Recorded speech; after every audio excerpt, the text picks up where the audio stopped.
राजा और चोर की कहानी। धौलपुर गांव में एक चालाक चोर रहता था। वह इतनी सफाई से चोरी करता था कि किसी की पकड़ में ही नहीं आता था। लोगों का मानना था कि वो किसी की आंखों से काजल चोरी कर लेगा तो भी किसी को भनक भी नहीं लगेगा। गांव में चोरी करते करते अब उसे बोरियत होने लगी थी। वह दूसरे चोरों के बीच अपनी धाक जमाना चाहता था। उसने सोचा कि क्यों ना राजधानी जाकर राजमहल में सेंध मारी जाए। इससे दूसरे चोरों के बीच उसका रुतबा बढ़ेगा। यह सोचकर वह राजधानी आ गया। अब समस्या यह थी कि राजमहल में चोरी कैसे की जाए। वहाँ सुरक्षा में पहरेदार 24 घंटे तैनात रहते थे। कोई दिनों तक रोकी करने के बाद उसने ध्यान दिया कि महल के ऊपर जो घड़ी लगी है वह समय बताने के लिए हर घंटे बजती थी। चोर के दिमाग में एक विचार आया। चोर रात में कुछ लोहे की कीलों और हथौड़े लेकर राजमहल पहुंचा और जैसे ही घंटी बजती वह दीवार पर एक कील ठोक देता। इससे घड़ी की आवाज़ में हथौड़े की आवाज़ दब जाती और किसी को पता भी नहीं चलता था। इस तरह से उसने 12 कीलो ठोक दी थी।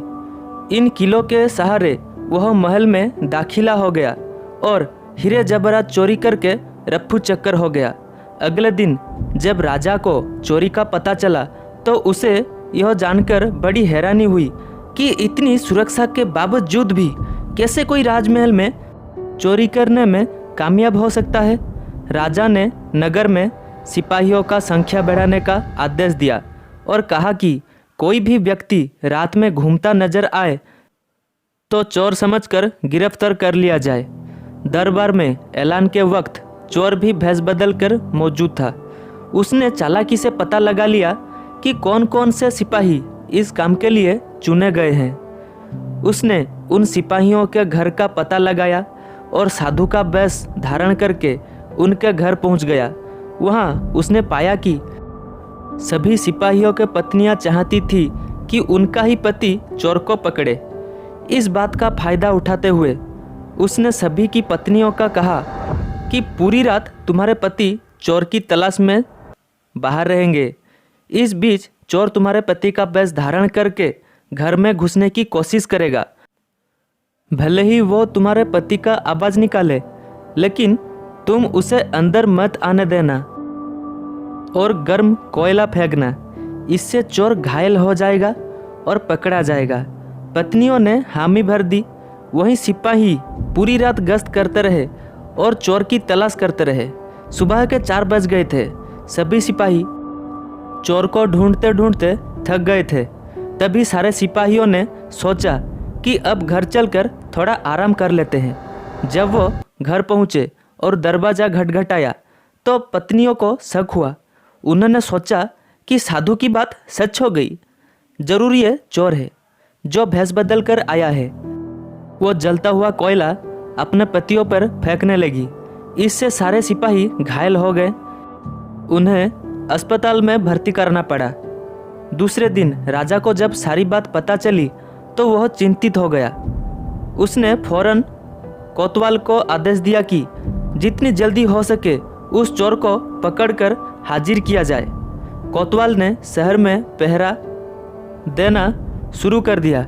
इस दौरान कोतवाल को एक युवक आता देखा। कोतवाल ने उस लड़के से पूछा, कौन हो तुम? युवक ने कहा, मैं चोर हूँ। कोतवाल को यकीन नहीं हुआ। भला इस तरह से कोई खुद को चोर कैसे बता सकता है? उसे लगा युवक मजाक कर रहा है। कोतवाल ने आगे कहा, अगर तुम चोर हो तो चलो, तुम्हें जेल में बंद करने का आदेश मिला है। वह युवक जो चोर था तैयार हो गया। कोतवाल उसे लेकर एक कमरे में गया, जिसे देखकर चोर ने बोला कि कोतवाल साहब, इस जेल को तो कोई भी खोल सकता है। कोतवाल बोला, इसे खोला नहीं जा सकता। चोर बोला, आप अंदर जाइए, मैं बताता हूँ इसे कैसे खोला जा सकता है। कोतवाल मान गया और जैसे ही अंदर गया चोर ने दरवाज़ा बंद करके लॉक कर दिया और हंसते हुए बोला, हा हा हा हा हा, मैंने पहले ही बोला था मैं चोर हूँ, आप माने ही नहीं। कोतवाल पूरी रात जेल में बंद रहा। सुबह सिपाहियों की मदद से कोतवाल किसी तरह से जेल से बाहर आया और राजा के पास पहुंचकर अपने सारी कहानी सुनाई। पूरी बात सुनकर राजा दंग रह गया। अब उसने खुद चोर को पकड़ने का फैसला लिया। रात होने पर राजा ने गश्त देना शुरू कर दिया। इस दौरान चोर ने साधु का भेष बनाया और एक पेड़ के नीचे धुनी जमा कर बैठ गया। गश्त के दौरान राजा इधर उधर के चक्कर काट रहा था। इस दौरान उसने पेड़ के नीचे साधु को बैठा देखा तो पूछा कि बाबा, इधर से किसी अजनबी इंसान को जाते देखा है क्या? साधु के भेष में बैठा चोर बोला कि मैं ध्यान में था इसीलिए देख नहीं पाया। इस दौरान राजा को एक विचार आया। उसने तय किया कि वह साधु की पोशाक पहनकर पेड़ के नीचे बैठकर नजर रखेगा और साधु को अपने कपड़े पहना देगा ताकि वह नगर के चक्कर लगा सके। पहले तो चोर इस बात पर राजी नहीं हुआ, लेकिन काफ़ी चर्चा के बाद वह राजा के कपड़े पहनने के लिए राजी हो गया। राजा साधु के भेष में पेड़ के नीचे बैठ गया। इस दौरान चोर ने राजा के कपड़े पहने, घोड़े पर बैठा और महल जाकर आराम से सो गया। जब पूरी रात गुजर गई, सुबह के 4 बजे के करीब राजा को लगा कि साधु तो अब तक लौटा नहीं और ना ही कोई अजनबी इस रास्ते से गुजरा, तो उसने महल लौट जाने का फैसला किया। जब वह महल के फाटक के पास पहुंचा तो पहरेदारों ने सोचा कि राजा तो काफ़ी पहले महल आ चुके हैं, यह जरूर कोई बहरूपिया है। पहरेदारों ने राजा को बहरूपिया समझकर जेल में डाल दिया। भोर होने पर एक संतरी ने राजा को पहचाना और जेल से बाहर निकाला। वह राजा के पैरों पर गिरकर माफ़ी मांगने लगा। राजा ने उसे माफ़ कर दिया। राजा ने महल पहुंचकर देखा कि चोर रात भर उसके बिस्तर पर सोया और उसी की पोशाक में फरार हो गया।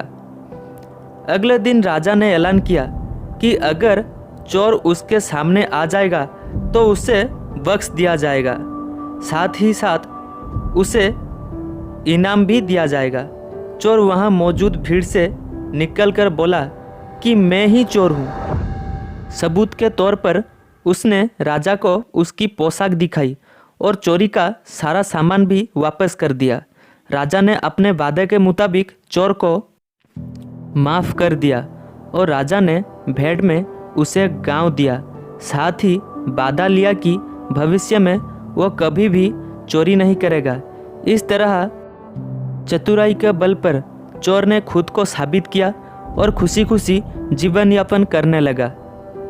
कहानी से सीख, अगर इंसान में बुद्धिमानी और समझदारी है तो वह विषम परिस्थितियों में भी खुद को साबित कर सकता है।